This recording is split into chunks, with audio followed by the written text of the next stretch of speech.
సార్వత్రిక ఎన్నికల తొలి విడత పోలింగ్ ముగిసిన వేళ రెండో విడత ఎన్నికలపై ప్రధాన రాజకీయ పార్టీలు దృష్టి సారించాయి. రెండో విడత పోలింగ్ జరగనున్న ప్రాంతాల్లో సుడిగాలి పర్యటనలు చేస్తున్న వివిధ పార్టీల కీలక నేతలు విపక్షాలపై నిప్పులు చెరుగుతూ తమకు ఓట్లు వేయాలంటూ ప్రజలను అభ్యర్థిస్తున్నారు. తమ ప్రభుత్వ హయాంలో జరిగిన అభివృద్ధిని ప్రజలకు వివరిస్తూనే ప్రత్యర్థి పార్టీల హయాంలో జరిగిన అవినీతి కుంభకోణాలను ప్రస్తావిస్తూ మరోసారి అవకాశం ఇవ్వాలని కోరుతున్నారు.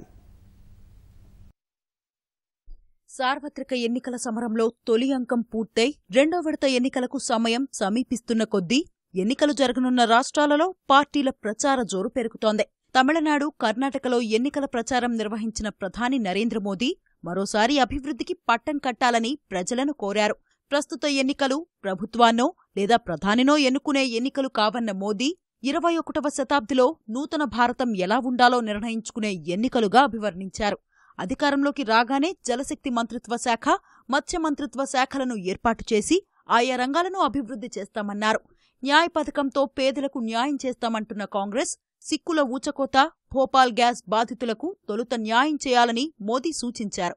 అధికారంలోకి వస్తామని కాంగ్రెస్ పగటి కలలు కంటోందన్న మోదీ డిపాజిట్లను సైతం కాపాడుకునే పరిస్థితిలో లేదని ఎద్దేవా చేశారు.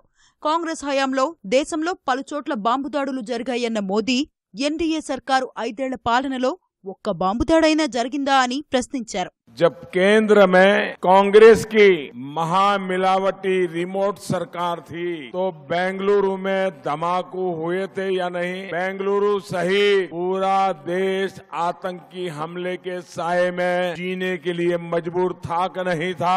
चौकीदार के 5 वर्ष की चौकीदारी में कोई बड़ा धमाका हुआ क्या? लेकिन धमाके के बाद कांग्रेस क्या करती थी? होम मिनिस्टर को बदल देती थी और खुद सारा मटका किसी एक पर फोड़ करके चुप होकर के बैठ जाते. लेकिन मोदी गृह मंत्री नहीं बदलता है, मोदी तौर तरीके बदलता है. कांग्रेस वाले कहते हैं कि उन्होंने पहले टेस्ट नहीं कराया था क्योंकि वो सीक्रेट रखना चाहते थे. अरे सीक्रेट रखने की यही इनकी अप्रोच थी कि क्षमता होते हुए भी भारत टेक्नोलॉजी में पिछड़ गया.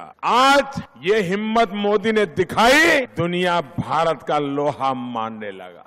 మరోవైపు కర్ణాటకలోని కోలార్, చిత్రదుర్గలో ఎన్నికల ప్రచారం నిర్వహించిన కాంగ్రెస్ అధ్యక్షుడు రాహుల్ గాంధీ ప్రధాని నరేంద్ర మోదీపై తీవ్ర స్థాయిలో విరుచుకుపడ్డారు. ఈ ఎన్నికలు అనిల్ అంబానీకి, సాధారణ ప్రజానికానికి, 5 ఏళ్ల అన్యాయానికి, తమ న్యాయ పథకానికి, దొంగలకు, నిస్వార్థపరులకు, అబద్ధపు హామీలకు, నిజాలకు మధ్య జరుగుతున్న ఎన్నికలుగా రాహుల్ అభివర్ణించారు.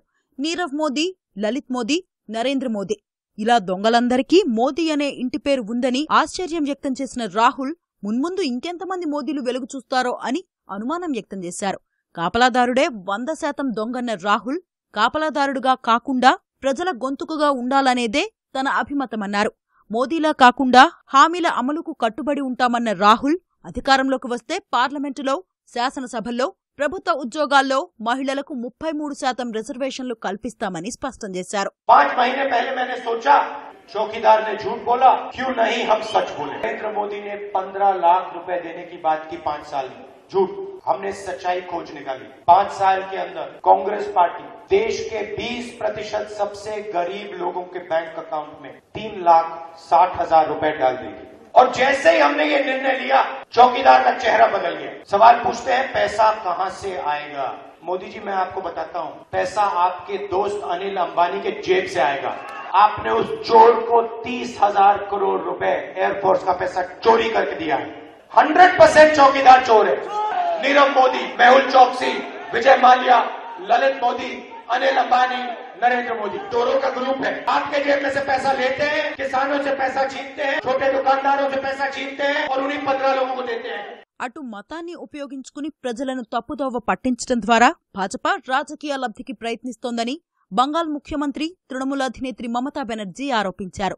ఎన్నికల వేళ మతాన్ని ఉపయోగించుకుని భాజపా ప్రజలను విడదీయాలని చూస్తోందన్న దీదీ రాజకీయ హింసకు బంగాల్ సంస్కృతి ఎప్పటికీ మద్దతు ఇవ్వదని డార్జిలింగ్లో నిర్వహించిన ఎన్నికల ప్రచార సభలో తేల్చి చెప్పారు.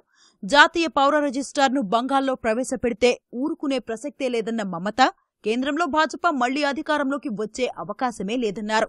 మరోవైపు యూపీలో బీఎస్పీ, ఎస్పీ, ఆర్ఎల్డీ కూటమి అభ్యర్థుల తరపున ప్రచారం నిర్వహించిన బీఎస్పీ అధినేత్రి మాయావతి మత విద్వేషాలను రెచ్చగొట్టాలని చూసే సంకుచితవాదుల ప్రయత్నాలు సాగనివ్వబోమని స్పష్టం చేశారు. मैं उत्तर प्रदेश के मुख्यमंत्री योगी को इनकी इस बात का जरूर जवाब देना चाहूंगी, जो इन्होंने हमारे गठबंधन के बारे में इशारा करते हुए ये कहा है कि यदि इनके अली हैं तो हमारे बजरंग बली हैं। लेकिन इस संबंध में मैं इनको ये कहना चाहती हूँ कि हमारे अली भी हैं और बजरंग बली भी हैं, जिनके गठजोड़ से हमें इस चुनाव में काफी अच्छा रिजल्ट मिलने वाला है कि इस बार चुनाव में नमो नमो वाले जा रहे हैं और जय भीम वाले आ रहे हैं।